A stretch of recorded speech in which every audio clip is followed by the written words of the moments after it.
All right, Steve, I want you to look at those things, all right? I want you to look at the images I posted. What do you think they were intended to do originally when they were first built and designed, right? Just the whole picture. Propaganda. Propaganda. That's your final answer? Yep. Wrong. They're actually civilian, industrial, and farming equipment. That thing's the equivalent of a futuristic tractor, except one that has been extremely well killdozered over the millennia, but technically civilian equipment nonetheless. The equivalent of basically like a super upgraded John Deere tractor with 38,000 years of future-proofing, religious iconography, and random weapons bolted onto it because it's funny. Imperial Knights, the big, silly, stompy robots of the 40k universe. With tons of quirks, tons of funny moments, and tons of utterly terrifying lore because, of course, it's 40k. Like one of my personal favorites, sometimes the people who pilot those things get rejected by the mech, and it just obliterates their mind and kills them. And we'll be covering all the important bits from their history to how they work, the nobles that pilot them, and the fact that they will spend literally days at a time having their honors and glories read out to them, as well as some general trivia at the end to finish off. But before we get into that, introductions. Generic greetings and welcome to Science Insanity, a channel dedicated to bringing my love of sci-fi, and especially mechs, to you, the viewer. Along for the ride is my totally not Shanghaied sidekick, Steve, who had a breakdown and couldn't get away from it. Say hello, Steve. Hello. Perfect. Excellent. And with that, knowing that they were designed to help with industrial stuff and they're basically just upscaled civilian equivalents of like a caterpillar digger or something, right? How do you think they started out in the lore? What do you think their original purpose was? You know, like why were they built? I'm gonna say to help terraform planets to be more suitable for farming. You know, unironically, that's actually incredibly close. You're missing a I few hate it things here. there. What do you mean you hate it here? You're right. At least like I'm not supposed to be this smart. Get me out of here. it was an accidentally correct moment. It's fine. You don't have to worry, Steve. I promise you it'll never happen again. Being right. Okay. Smart Steve isn't real. Smart Steve can't hurt you. So they originate from the time when mankind in the setting was first beginning wide-scale galactic settlement and exploration, right? They built these massive colony ships, sent them out on one-way trips, only carried enough supply, or they only could carry enough supplies and materials and stuff to make it to their destination, and then they would cannibalize the ship itself for parts and bulkheads and materials and stuff to build homes and defenses and basic industries. And that's how mankind started colonizing the galaxy originally. And among all of these colony ships was something called an STC, or a standard template constructor. Essentially an AI that could come up with the blueprints and recipes for basically anything, not the garbage we have now like Grok, like an actual genuine AI that's useful. New diseases cropping up, just feed it a virus sample, and a few hours later, magical cures ready to go. Contaminated water with radiation or metals, or your unsanitary animals in your shitting where you drink. Bam, 100% effective filter and pump combo for endless clean water. And out of these STCs came the Knights, or what would eventually become Knights, because that's what they're known as in current 40k. Nobody has any idea what they were originally called back in the prehistory of prehistory for 40k. Whether they were loaded as pre-designed blueprints onto all colony ships or were independently developed multiple times is a little up in the air, since there have been thousands of worlds where they were found, even if the colony didn't survive the Age of Strife. Regardless how they came about, just another solution to myriad problems pumped out by these AI. And looking at them now, they look like they're meant to solve one problem, and that's people you don't like existing within line of sight. But originally they carried around a bunch more tools for agricultural and industrial work, some of that having survived to the current day. If you scroll down a little bit, you'll see some art from BattleTech that's got more of the agro and industrial mechs from that setting on display. You can see things like the hauler that's got the crane and the clamp hands. You've got the thing, I don't remember what that was actually called, but it's basically like a lumberjack mech, goes off to go cut down trees and stuff. That's basically what the Knights were originally for. They came with the giant chainsaw you see on one arm,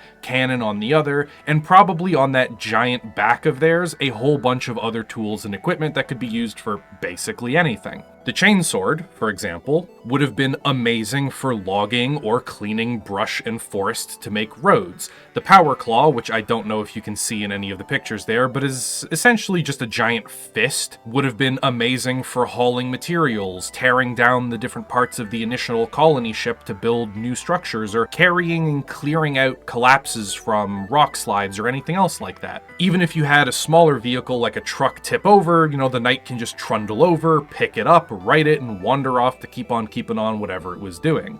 And in many cases, they didn't even have the armor and protection you see in a lot of that art. Instead, it was far more primitive metal plating that's described as being simple, utilitarian, and without flourish, which makes sense. These things were designed to be all-purpose tools that could do anything if you just swap out a few parts, like changing a drill bit, hence why you find them just fucking everywhere in the 40k setting. Like, there are so many places where you can find them. Is that why they were called Knights, Swiss Army Knights? So, the actual name Knights, that's actually a clever guess, and I would never have thought about it like that, but no, 40k isn't that intelligent. They're called knights because the people that pilot them are up-jump nobility that think they're like all crusaders off to save the galaxy or something. That's kind of why. And they dress up with knightly heraldry and all of this decoration and stuff. Like, they're a very classic fantasy knight style and look to them, but they're just like a 4-story tall robot instead of a dude in plate armor. So they're cosplayers, is what you're saying. But the actual name Knights, no idea where that came from. That's something that's just straight up lost to time. Best guess in setting reason is they just slowly transitioned into like noble houses and that style of kings and courts and stuff, and they just adopted the old language from Earth back before they had all this sci-fi stuff, and that's just where they got the name for it. Over the years, though, their purpose changed. When the age of strife hit, most human colonies and systems that weren't self-sufficient died off. Many to alien raids, a lot to demon invasions because the entire galaxy was being swarmed by hell. Some because, damn, you can't farm this barren moon. And while many colonies fell, those with large numbers of knights tended to endure. Not anywhere near all of them, because this is 40k, and something like Night Worlds had an 80% attrition rate. Pretty good compared to some other places. Well, we talked about the Imperial Guard, and they had like a 90% attrition rate, so, 2 out of 10 actually managing to live through it, that's pretty good. It makes sense. Some aliens show up. Surprise, idiot, I have a 10-meter tall robot with a giant cannon and a giant boot ready for your ass. And that battle cannon you see in some of those images, one arm's got the chainsaw or the fist or whatever, the other arm's got the big gun. The reason that it had that was also multi-purpose. They needed to defend the colony sometimes from local animals because they weren't always colonizing or terraforming like dead worlds into something similar to Earth. Sometimes they would land on some jungle hellscape and you'd have a giant cockroach or something, or Satan's millipede that would decide to come eat your colonists, and you needed something to deal with that. Hence why they were armed and had some basic weaponry. And when aliens or demons showed up, cutting down a tree, cut them in half with a chainsword. Knights were pretty good at defending their colonies during this time as well. And unfortunately, while a lot of Night Worlds survived, they didn't exactly thrive. Over the millennia, technology regressed, things broke with no way to fix it, and the people who piloted these mechs reverted to what all primitive societies do. They start teaching their kids their trade. Miners, carpenters, all forms of professions on these worlds couldn't afford to stop working or the entire colony would die. And training apprentices was way too time consuming while trying to survive and keep your kids alive. But you gotta raise your kids anyways, and you could always just double up and teach them what you know to set them up for a probably pretty awful, but at least stable life after you pass on, and that's what they did. The pilots of Knights trained their kids to similarly pilot them, and generation after generation, they solidified into a noble warrior caste. In the vast majority of cases, there were some very rare offshoots where they continued to develop into technological societies and that didn't happen, but most of them devolved into very primitive medieval worlds where 99% of the population are actual medieval peasants with wooden tools and maybe some iron stuff here and there. And then the 0.1% is actually walking around in giant robots. But their entire point of existence was to pilot the mechs, protect their people, and surprisingly surprisingly enough, many of these nobles actually tended to treat them really well, which is kind of insane to think about, but I guess when you've got generations of survive together or die alone mentality, stuff like chivalry, honor, and decency are actually reinforced and rewarded. Although it also helps that knights preserve like a shadow of their pilot's personality, so if some rookie tries to abuse his position, Grandpa or like the ghost of Grandpa can actually mentally beat the shit out of him from beyond the grave, or again, just kill him if he thinks he's unworthy. What? Yeah, okay, so 40K has this is it, isn't it thing with technology where some technologies are questionably magic, and this is one of them, because when you bond with a knight, it's this really difficult process that might just kill you, and we'll talk about that a little bit later, but part of it is that once you're bonded to the knight, an imprint of your personality survives, and when someone else bonds to the knight after you die, or retire, probably die. Retiring's not really going to happen in the 40K universe, but when you die and someone else takes over, the remnants of who you were is still in the memory of the mech. So they can join in, and if they're like an absolutely terrible person, or if like everybody in there hates them or something, like the memory of all the pilots are like, man, fuck this third cousin, this guy's awful. They can just kill him and he won't be able to pilot it. They're like, no, we're not going to let you use this, which is really funny. So yeah, Grandpa can kick your ass from beyond the grave. Bruh. It's great. Back on track, though, this held for thousands of years until the Great Crusade to reunite humanity and build the Imperium of Man. By this point, the culture, tradition, and personality of knight worlds, houses, and individual nobles was really set in stone. So when the Imperium came knocking, a lot of the time, they found perfectly compliant worlds ready and willing to assist the Great Crusade. And again, that sounds insane, considering the heresy was started by like half the Imperium going, nah, fuck you guys, we don't want to be part of this is awful, we want out of here. But most knight worlds were some level of feudal monarchies or something, right? So when the Imperium showed up,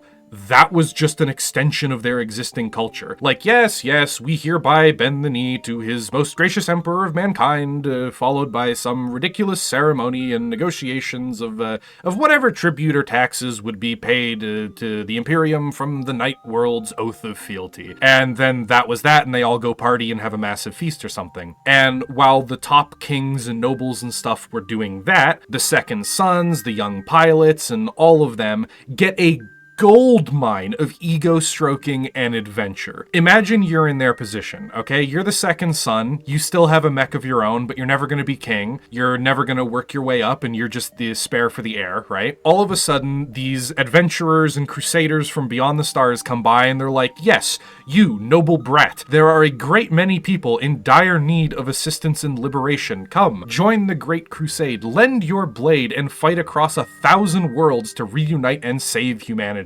And you're probably also going to make a ton of money. Everyone's going to think you're the coolest person ever because you have a mech and they don't. And you're going to be laying absolute miles of pipe on every woman you come across because see prior. And they're like, fuck yeah, let's go. It's all right. Off we go for adventure then. Who wouldn't be stoked for that? Would you take that opportunity if it was presented to you?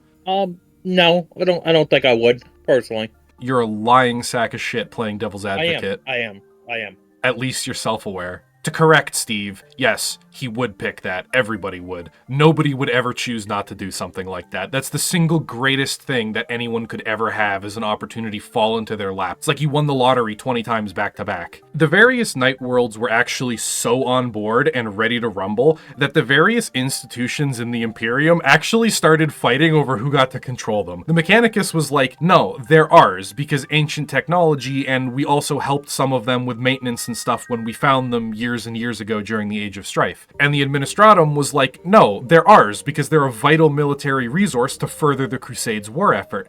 And then every single ship captain that existed was like, they stepped on board my ship after agreeing to fight. They're attached to my army now. No take backsies. You can't have it. It's inside my ship. They're mine. So they were in very... I gotta agree with the people that they stepped inside the ship for. I mean, that's pretty solid evidence that they're theirs. So they were in very, very high demand. Eventually, though, the Mechanicus mostly won out because, of course, they did, toaster diddling zealots, and the various night worlds fell under their nominal control. Not all of them. It's still possible to find tons of independent night worlds that loan out their proverbial sword to any Imperials that ask for it, and maintain decent relations with the Mechanicus to to get new knights and repair the ones they got. These generally fall under the umbrella of Quaestores Imperialis, or just general imperial knights. In artwork and stuff, if you see a knight fighting alongside like Space Marines or Imperial Guard or, stuff like that, that's what they are. They're the Quaestores Imperialis.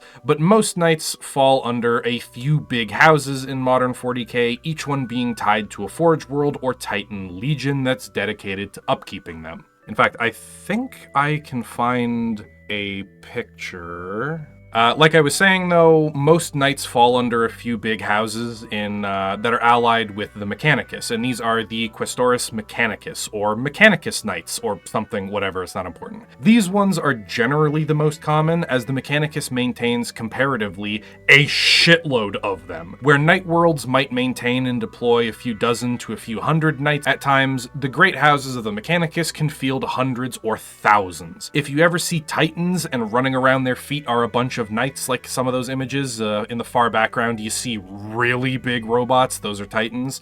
These are generally the Mechanicus aligned or controlled ones. Another really easy way to tell is the heraldry. If the knight looks all dressed up in fancy birds and horses and blues and greens and heraldry and stuff, that's an Imperial Knight. If it's a Mechanicus Knight, it'll have the cog and skull icon, and half the heraldry will be like red and white, the classic Mechanicus colors. And that's really the easiest way that you can tell the difference between them. That means absolutely nothing to you, and you probably weren't even looking, right? Nope, I was looking, but it means absolutely nothing to me. During the Horus Heresy, continuing on with the timeline, when the Imperium kind of exploded, for lack of a better term, and had a giant civil war, the knights were similarly fought over by both sides. Though the traitor forces didn't really have much luck here, the only knights that actually sided with the traitors in chaos were the ones who were tied directly to Forge Worlds that also turned traitor. And in that case, it was more of them upholding their loyalty to the home world and liege than any actual hatred or mistrust of the Imperium. Very few knights or knight houses actually turned traitor due to corruption. On the other hand, many of the loyalist knights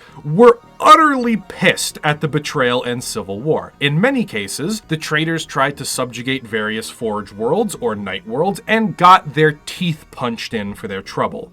One world, called Risa, an absolutely fantastic planet with a massive amount of hilarious lore to dive into for really huge battles, which we don't have the time for here. Traitor Titans and armored units took position, raided the world, betrayal, all that, right? Huge battle across its surface, but they took position around a fortified hive city, using it as their future staging ground and fortress overlooking vast, empty flatlands, which the loyalists would have to cross to assault them. Originally, the plan was to basically just go, okay, we can't force it, we're going to establish a perimeter and get ready for future actions, and all the local knight houses went absolutely not. And so, being beyond angry, the entirety of all the knight houses in position charged en masse and ran at the defenses. And this may sound incredibly stupid to you because, again, knights are big and really powerful, but look at the Titan in the background there. It's way fucking bigger, and it's like, oh god, you're never gonna win that fight. 5'11" versus 6 foot meme in real life kind of thing. They did take horrific losses doing this, but the traitors went from, at the beginning, look at all these puny knights, to very quickly, oh shit, that's a lot of enemy knights, to, oh shit, oh god, oh fuck, get them away from my legs, get them away from my legs, to very dead. The overall effect of the, by the way, when I say get away from their legs, that's actually how they killed them. It's just, oh, you get underneath their firing arcs of the Titans, and then the knights brought their melee weapons and guns to bear, and they were literally hacking at their ankles until they broke and fell over. It's literally swarmed to death by 5th graders. That's what happened. It's gotta be such a humiliating way to go. No, that's literally what it was. The question of how many 5th graders could you take in a fight, that's the situation the traitors were in. How many knights can you take in a fight while you're piloting a Titan? And the answer is clearly not enough. The overall effect of various knight houses on the heresy itself is not amazingly impactful, as a lot of them were confined to their own side battles and wars, while the main star of the setting, the Space Marines and Primarchs, duked it out to see who wins, but they did play a few very, very vital roles on very important worlds. Risa was denied to the traitors, and instead of being able to leverage all of the weapons and forces that they had on the planet, they were kept completely out of traitor hands. So not really part of the main setting, but very important to the side battles that went on around it. And into the modern day they tread. Giant stompy robots that can blast apart tanks, crush even space marines underfoot, and all the while looking fabulous. Doesn't change the fact that they're essentially just farm equipment re-equipped and armed for combat. Every single one of them is the 40k version of the Killdozer, but moving on a little bit to how they work, how you become a knight pilot, some more of the technical stuff. And this is where we're going to talk about the throne mechanicum and the rite of becoming. Do you want to take a wild guess what this was with some of the foreshadowing from earlier? It's when you bonded with it, with the machine, and you became it. Yeah, that's 100% correct, actually. Once again, Smart Steve has come back. What the fuck?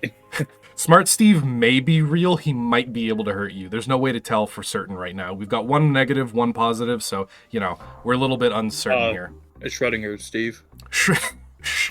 Schrödinger Steve.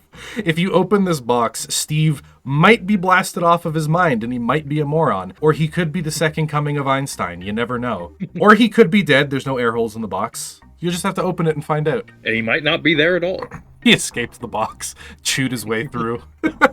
Public service announcement, Steve has escaped the box again. Everybody be on alert. So to start with, the rite of becoming and the throne mechanicum, or the crazy vision quest you have to go on that might just kill you. So the throne mechanicum is essentially a neural interface. We've talked about this a lot for BattleTech, except the ones in BattleTech are way more advanced and a lot more competent. But in 40k's case, it connects the pilot's brain and the knight's cogitators together, allowing the pilot to essentially wear the knight itself as a second skin. It's not quite the same, but they almost see through its camera like their own eyes, feel the weight of each step, and mirror the machine spirit's rage in their own during battle. It essentially transforms the knight into a suit of armor for the pilot. Get it? Please stop. Come on, can I have a pity laugh? Please stop. Okay, I'm sorry. The issue is, however, the throne mechanicum does a lot more than just that. It isn't the neurohelm from BattleTech. It also stores echoes of the previous users like we talked about. Their preferences, feelings, some coherent thoughts, as well as genuine intelligence remains within the knight after the pilot dies. So the knight also feeds back into the new pilot through the link, encouraging them to act similar to how the prior pilots did. So if one given knight has a history of very aggressive, very brave, very foolhardy pilots that were all in it, it could constantly be pushing its own pilot to be more aggressive, run in there, punch things to death, kick some tank over, and then driving the pilot into a rage during combat. Others might be extremely skittish or reserved, preferring to sit at long range and skirmish or snipe at enemies, only ever moving in if they can hit an enemy in the back or surprise them. And the issue is that in order to bond with the machine, to make this connection, you need to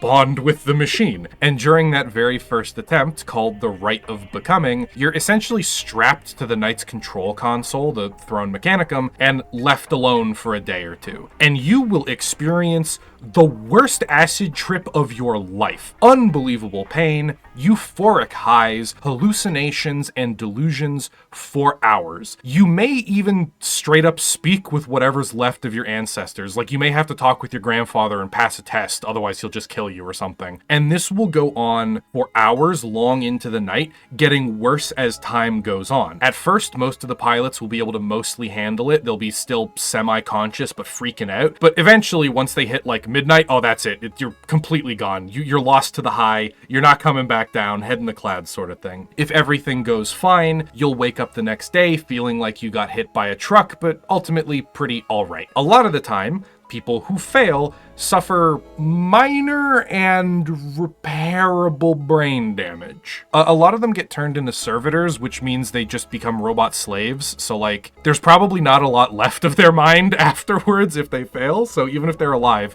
probably wish that they weren't. But sometimes you just die. Their body is just completely fucked. There's no chance that they're coming back. The closest comparison we have is Titan pilots, where the machine spirit is so strong it actually will destroy the pilot's mind, body, and soul over time. So I imagine with some like critically failed ritual of becoming or something, something similar would happen to the Knight pilot. There's also the issue that even if you succeed and you come out perfectly fine, you're probably not the same person that went in. Personality changes and sudden shifts in perspective are extremely common. So somebody could go into the Rite being the most pompous, bratty, POS, noble ever, and then they come out still being pompous and bratty, but they genuinely care about their people, they're genuinely honorable, all of their old dickishness and manipulation just completely gone. So you're like, what happened? And again, nobody really knows because 40k loves not explaining things. But the best guess we have is that, once again, they commune with all of the old pilots, and as well as being influenced by the Knight on the battlefield when they're actually using it, it also fundamentally rewires or overwrites parts of their personality to make them more in line with all the other people that have come before. But let's move on to some of the more technical stuff, like how is the Knight powered? How does it actually move around? What's protecting the thing? And this is unfortunately not as well developed as I would like it to be. BattleTech goes into a lot more detail with their mechs and how they work, but with 40k we do know some relatively basic details. So the heart of a Knight is a massive plasma engine. When you look at them, see if there's any good pictures there that show them from like the sides or the back or something. There's one about an armature there. You can like see smoke stacks and pipes and stuff coming off the back. So Knights look like they've got a giant diesel engine in there with how the back of them is actually set up, but it's not. It's a plasma engine, which as far as we know, or as far as I will guess, is a fusion engine. They're sitting on top of a star that generates all the power to push this thing around and charge all of its weapon systems up. Out of everything, the Knights are actually extremely primitive here, because they essentially use hydraulics, pistons, electric motors, a lot of that basic stuff that you'd expect to find in order to move their joints, in order to keep all of their stuff working. And in a lot of cases, the designs are kind of shit, because if you look at the very bottom image, you'll notice a bunch of wires and cables and stuff like between their legs where their nuts should be.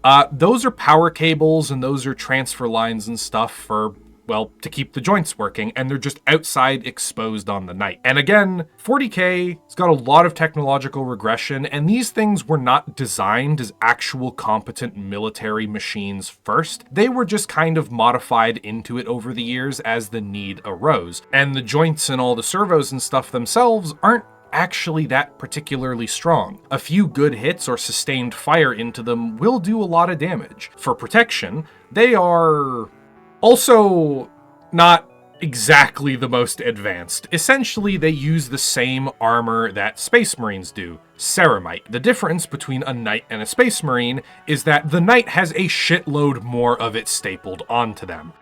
Editing side coming in here from the top ropes a few days later with corrections. So, before anyone starts breathing really hard and typing really fast in the comments, I would just like to head you off at the pass.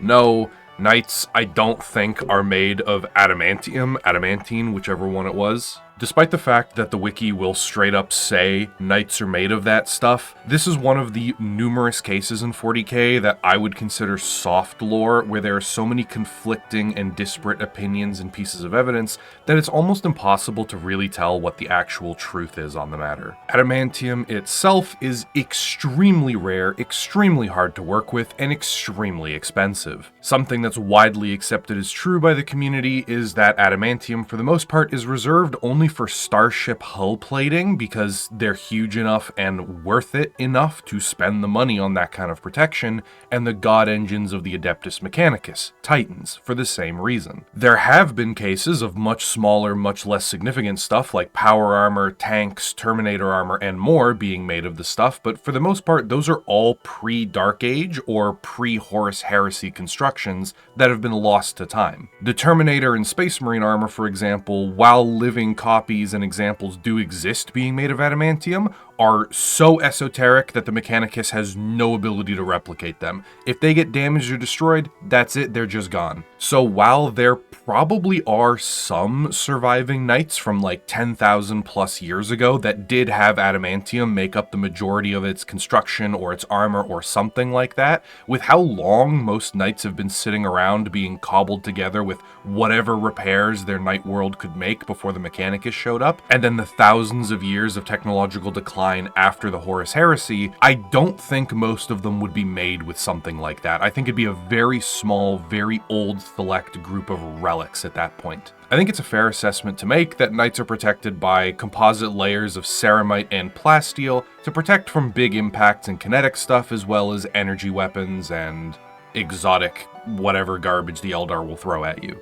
The only real piece of esoteric strong defenses that the knights actually have, in my opinion, are their ion shields. And I also want to head everybody off at the pass right here. No, they are not void shields. Stop saying that they are. That's just objectively wrong. Void shields, again, are reserved only for the biggest of fortifications on hive cities, starships, and titans. Basically nothing else has one. The ion shield that knights have is a lot closer to a real-life buckler shield or parrying shield or something. Small, relatively ineffective for any kind of real blocking or defense, but you use it to knock incoming attacks aside and make an opening for yourself. The way the ion shield works is that it projects a cone, essentially, in a very small area in front of it, say maybe 10 to 15 degrees in front of the knight. And while it is strong enough to absorb several hits from knight-scale weaponry, it could probably tank 3 or 4 hits from a battle cannon, anything significantly bigger than that will rip right through it like butter, and any kind of sustained fire will overload it and knock it offline temporarily. The easiest way to think about it is that if you are charging a tank, the ion shield is designed to absorb enough hits for the knight to close the distance and then cut the thing in half with a chainsword. That's generally what its purpose is. And with that out of the way, because this is going to completely replace the segment on protection and stuff, back to our regularly scheduled programming. Overall, the knights are very well protected, but there are some high-end weapons that'll still rip right through them like they're not even there. And they are surprisingly mobile and well-articulated. Despite being pretty primitive in a lot of the technology that makes them up, they're basically human-adjacent. They can run, jump, side strafe, all that stuff. Probably even tap dance if the pilot was really good and really knew what they were doing. And while they do have some struggles, they can't exactly sprint like a human can, they can't climb, and there are a lot of limitations on what terrain they can and can't move through without tripping or getting stuck. They are very, very mobile compared to most other weapon systems. There are some differences with how they can move depending on the attachments, though. If you take a look at some of the reference images, you'll notice that the power claw and the giant chainsword, they look a lot more human, and that's because they were designed to move a lot more naturally. The power claw especially basically has the full range of movement of a human arm and hand, but other stuff like the battle cannon or flamers or ranged weapons, it's far more simplified. And this is most likely due to the fact that the weapons need extra advanced systems like ammo feed, recoil dampening, power supply, stuff like that, so they generally don't want to make the mechanisms in the arm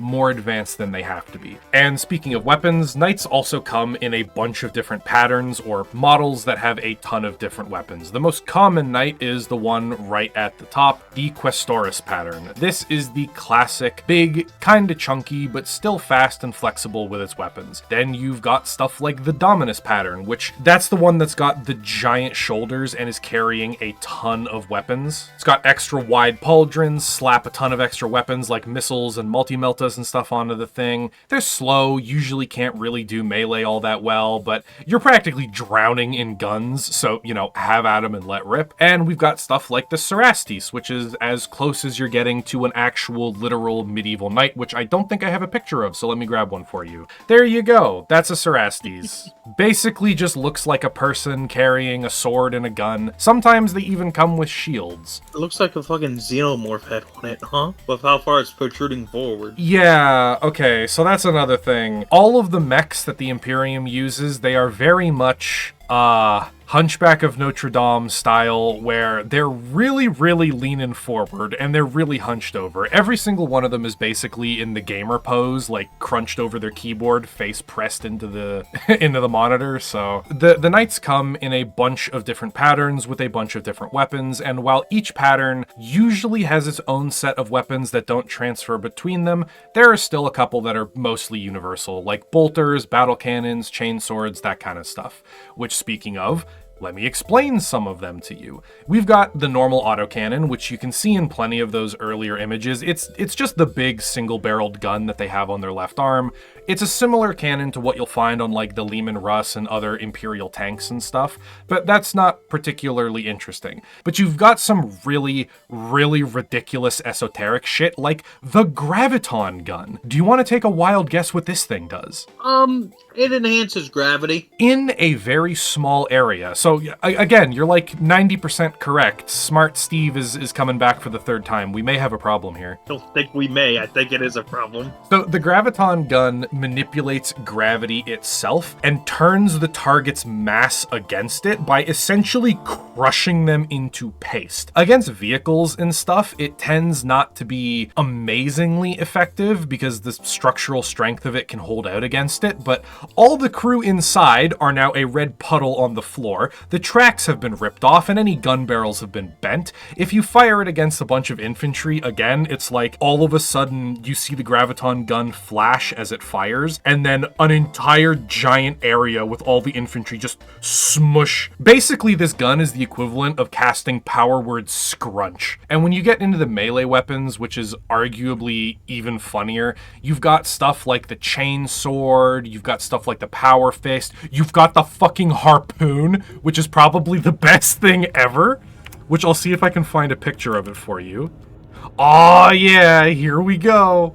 The Thunder Coil Harpoon. This is one of my favorite weapons of all time because the idea of it is so silly. You see this giant mech walking around and you're like, it's got a melee weapon. I wonder what it is. Looks a little bit like a spear. Is it going to try and stab me? No, it's a goddamn harpoon. It's going to shoot it at you. It's going to hit you, penetrate straight through whatever it is, like a tank or another mech or something, and then it's going to start reeling you in like a fish caught on the line. And the entire time it's shooting at you with all the other weapons that the knight has. And it's just such a stupid fucking thing, because what universe would you ever need this? It's just a silly, stupid weapon. I love it. I have no idea what it would ever be actually useful for, but it's great. And now let's go over a little bit of the more silly, special, ridiculous stuff at the end, because it's just great. Do you want to take a guess what kind of stupid ceremonies knights will force their entire friendly army to go through before they're willing to do anything? Because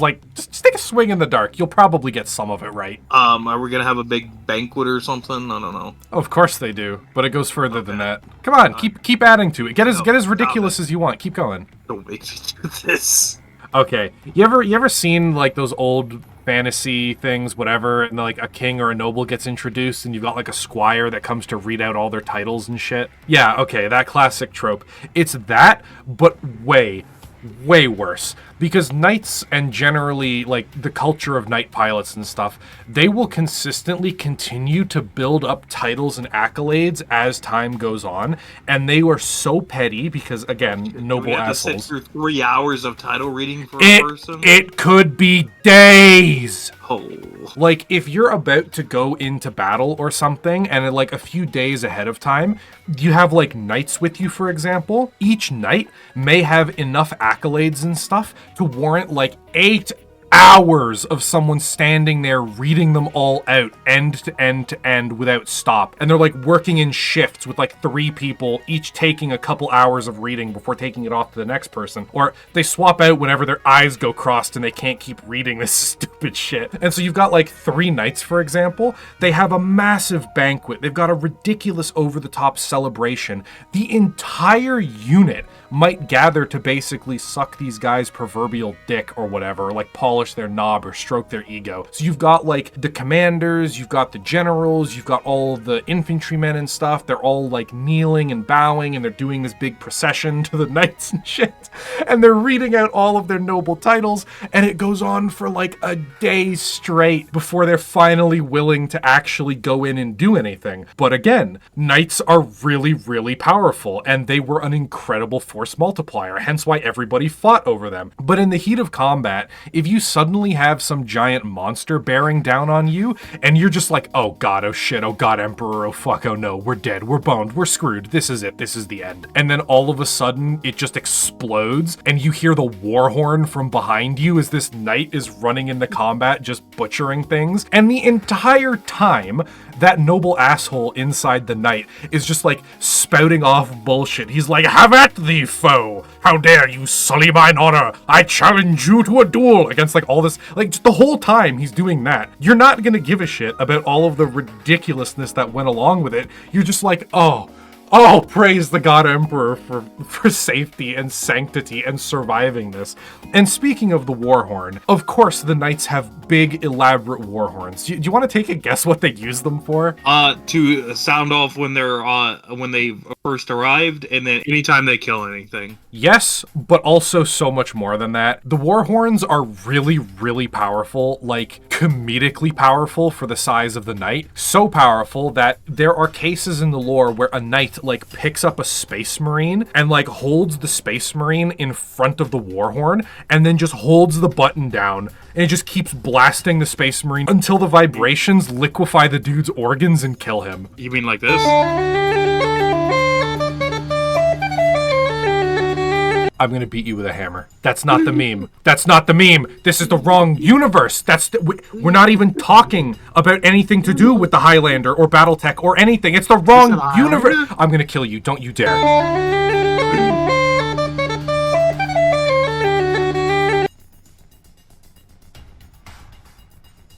Congratulations, everybody. You made it to the end of the night video. I had fun. Did you have fun, Steve? Very much so. Yeah, you guys got to see the appearance, the very rare appearance of Smart Steve. He showed up a couple times. And, yeah, if you've made it this far, you're clearly the target audience, so why not leave a like, subscribe, comment down below, do all of those things to help the channel out against the YouTube algorithm, because for a smaller channel like this, dealing with niche content, it really does help. And while you're at it, maybe check out some of our other content. You might find something else you enjoy. And to all the people already supporting the channel, a huge thanks to the arms dealers, making sure that all the tools and toys you saw in today's video were up for hands-on testing. It was a lot of fun and a lot of an issue to pilot around all these various nights. To the food merchants, making sure that my co-host is constantly fed and alive enough to record. Thank you for your efforts as well. And to the coffee vendors fueling my war on sleep, a huge thanks to you guys. One day I will never sleep again. And a special thanks to a recent new joiner, Kitsune Kozak. I really appreciate the support. Thank you very much.